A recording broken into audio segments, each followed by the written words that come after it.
Alam nyo ba na ang isa sa pinakamagandang pangako ng Panginoon ay matatagpuan natin sa Hebreo 13:5 na ang sabi doon sa talata ay magsiilag kayo sa pag-ibig sa salapi sapagkat sa anumang paraan ay hindi kita pababayaan ni iiwan man. Ang ating Panginoon ay meron siya ng napakagandang pangako. Sa anumang paraan, hindi niya tayo pababayaan, hindi niya tayo iiwan. Kaya yung pag-ibig natin, ilagak natin sa Panginoon, hindi sa anumang bagay.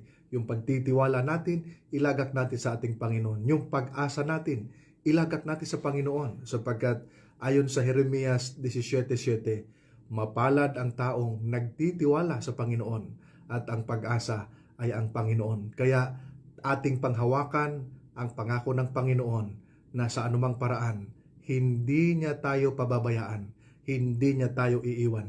Iiwan ka man ng iyong mga kaibigan, iiwan ka man ng iyong mga kamag-anak, ng iyong pamilya, lagi mong tandaan, merong Diyos na nangako na hindi niya tayo iiwan ni pababayaan man. God bless you.